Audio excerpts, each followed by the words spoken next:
दिखाई दे रहा है उनके समर्थकों को? नहीं, सबको दिखाई दे रहा होगा, लेकिन और तो इसमें दिखाई देना चाहिए कि हाँ क्या मिल रहा है। तो मोदी नहीं तो कौन? सबसे बड़ा सवाल देश में यही चल रहा है। अब आपने कहा कि भाई दिक्कत है, तो पूछ देंगे लोग कि मोदी नहीं तो कौन? कौन है बताइए? किसी एक का नाम नहीं ले सकते हैं, क्योंकि उस जो कि हमको कोई दिखाई नहीं दे रहा है। यानी आप भी मानते हैं कि मोदी के टक्कर में कोई है ही नहीं, और ये इसलिए मानते हैं भाई, मानते तो ही हैं यानी कि मजबूरी में मोदी है। मजबूरी में मोदी हैं। चलिए जी, बड़ी सवाल उठा कि मजबूरी में मोदी हैं, मोदी नहीं कौन? ये बड़ा सवाल उठा है जिस तरीके से। तमाम चेहरे दिखे आइए, कुछ और लोग भी उनसे भी जरा जान लें। 24 चुनाव में बार बार जो मुद्दा उठा है कि भाई मोदी नहीं तो कौन। नमस्कार, मैं राहुल राज। 2024 जनता लाइव सर्वे। अगर आप भी हैं महंगाई और बेरोजगारी से परेशान तो हमारे चैनल से जुड़िए, चैनल को सब्सक्राइब करिए, लाइक करिए और कमेंट बॉक्स में जय हिंद जरूर लिखिए। इतना करने से वाकई में आप जेल नहीं जाएंगे, लेकिन हर मुद्दा आपके दरवाजे तक पहुंचेगा। क्या कहेंगे सर, मोदी की वापसी हो रही है या फिर लग रहा है कि भाई नहीं, सत्ता में परिवर्तन? देखिए, जो अगर हम सिनेरियो देख रहे हैं तो निश्चित रूप से देखने में यही लग रहा है कि मोदी की वापसी हो रही है। उनका कोई विकल्प दिख नहीं रहा अभी। आप ही मानते हैं कि देश में मोदी के अलावा कोई है ही नहीं? नहीं, ऐसा मैं नहीं मानता। ऐसा मैं नहीं मानता कि उनके अलावा कोई है नहीं। आपने विकल्प कहा कि कोई बन ही नहीं पा रहा। बन नहीं पा रहा है, लेकिन है नहीं ये हम नहीं कह सकते।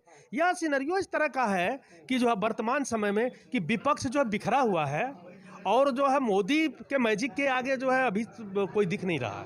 ये मोदी मैजिक क्या है? ये बड़ा सवाल उठता है। बार बार लोग कहते हैं मोदी मैजिक। मोदी चुनाव जीत रहे हैं, यही मैजिक है? नहीं, मोदी मैजिक चुनाव जीत रहे यही नहीं है।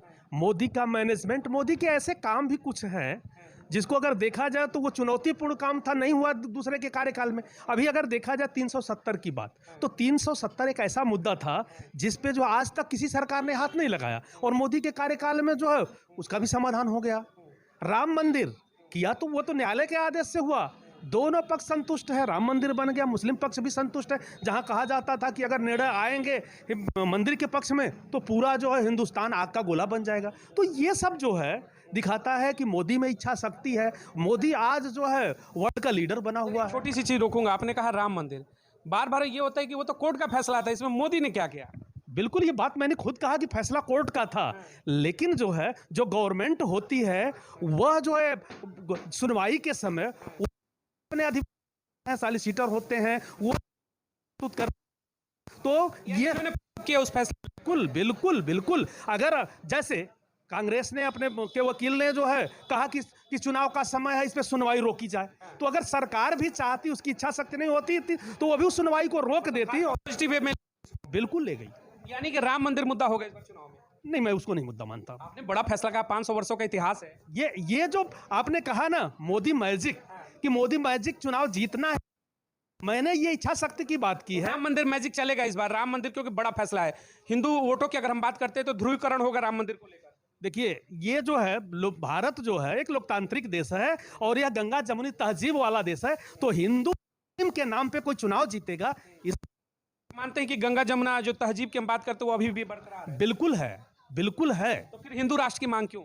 देखिए, काल में जो है हर जगह कुछ लोग अपना नजरिया है। आप चाहते हैं कि नहीं हिंदू राष्ट्र? नहीं, हिंदू राष्ट्र में नहीं चाहते। बड़ी संख्या बाबा बागेश्वर धर्म को लेकर प्रचार करते हैं, लाखों की भीड़ आती है, मंचों से कहते हैं हिंदू राष्ट्र बनाकर मानेंगे, क्या कहेंगे? बाबा बागेश्वर कहते हैं, एक बात वो कहते हैं कि हिंदू का मतलब हिंदू राष्ट्र का मतलब जो है हिंदू वहां रहेंगे, ऐसा नहीं है। हिंदुस्तान अगर है तो वो हिंदू राष्ट्र ही है। और अगर वो ये बात परिभाषा देते हैं कि सारे लोग हिंदू, मुसलमानों को भी हिंदू कहते हैं, हिंदू कहते हैं, वैसे राष्ट्र की बात नहीं करते जहां हिंदू ही हो।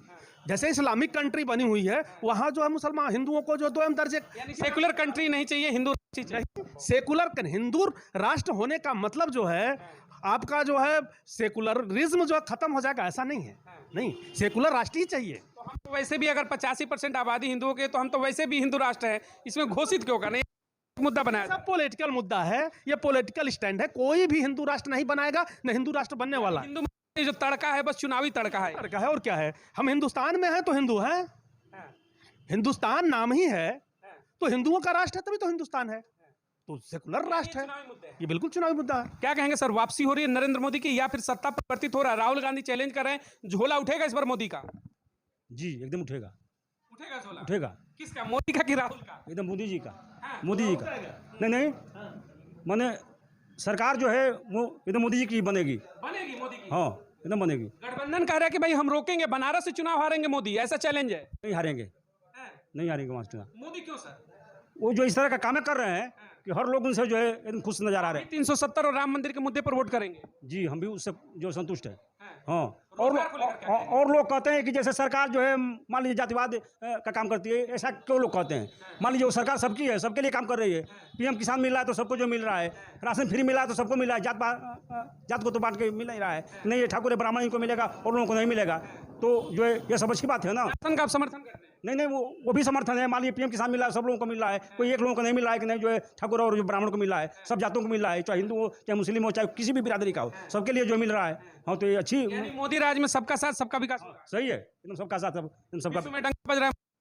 नहीं, ठीक। सबसे बड़ी बात है गिरी जी ना, वो ये समझ में आती है कि पहली बार ऐसा देखने को मिला है कि मोदी, देश में मोदी और प्रदेश में योगी ऐसे व्यक्ति हैं कि उनको अपने परिवार को आगे बढ़ाने की जरूरत नहीं है। उनका परिवारवाद यानी सबसे बड़ा सवाल पर आप घूमकर आ गए। परिवारवाद बड़ा मुद्दा होगा। बिल्कुल होगा, ये परिवारवाद मुद्दा होगा, इसलिए कि देश के विकास, जो परिवारवाद जो है देश के विकास में कहीं ना कहीं बाधक है। जो नेतृत्व उभरता है, वह कहीं ना कहीं परिवारवाद में उलझ जाता है और उसको मंजिल नहीं मिल पाती। चलिए जरा परिवारवाद पे एक छोटा सवाल है। अजीत पवार एनसीपी, शरद पवार के भतीजे बीजेपी में गठबंधन के हिस्सेदार है, वो भी परिवार से आते हैं। उद्धव ठाकरे जो बीजेपी के हिस्से थे वो भी परिवार से आते हैं। इस समय अनुराग ठाकुर वो भी राजनीतिक परिवार से आते हैं। तो परिवारवाद वाले लोग बीजेपी में भी आ गए हैं, फिर से परिवारवाद पे सवाल। बिल्कुल, आप जो कह रहे हैं ना, मैं बीजेपी का तो हूं नहीं प्रवक्ता, आम जनता से जनता के रूप में मैं ये कहूंगा कि यह जो है बीजेपी जो है चुनाव जीतने के लिए बिल्कुल कुछ भी करे का मतलब वो गठबंधन कर रही है, वो उनके पार्टी के नहीं है। और अगर अनुराग ठाकुर की आप बात करते हैं या राजनाथ सिंह के बेटे की बात करते हैं, तो ये सीधे जो है कोई जो फसल बोई थी और काटने की बात नहीं की गई है। उनको अवसर मिला है और वो प्रॉपर चैनल गए हैं, संगठन से जुड़े हैं, उसके बाद जो किसी न किसी पद पे गए हैं और तब जाके वहां तक पहुंचे। बाकी वाले भी तो चुनाव लड़के ही गए ना, कोई चुन के। अभी मैं अगर बोलूं तमाम, आप देख लीजिए, अगर कांग्रेस की बात करेंगे तो राजीव गांधी आज सीधे क्या बने? प्रधानमंत्री बने। अखिलेश यादव क्या बने? मुख्यमंत्री बने। उसके पहले सांसद भी बने थे। यानी राजनीतिक प्रक्रिया में आ चुके थे। लेकिन जो है किस संगठन में रहे, कहां से जमीन से उठे थे क्या? वो परिवारवाद का विरोध करते हैं। बिल्कुल परिवारवाद। घोसी में है इस वक्त परिवारवाद पे चर्चा छिड़ गई है। घोसी के समय जो प्रत्याशी हैं भारतीय जनता पार्टी के गठबंधन के, राजभर के बेटे हैं। यानी कि क्या अब परिवारवाद पर आप किसे वोट करेंगे? इस बार बाइकाट करेंगे बीजेपी का घोसी में, या फिर आप परिवारवाद के साथ जाएंगे? देखिए, यह मामला बीजेपी का है ही नहीं, यह बीजेपी का मामला भी नहीं है और परिवारवाद का भी मामला नहीं है।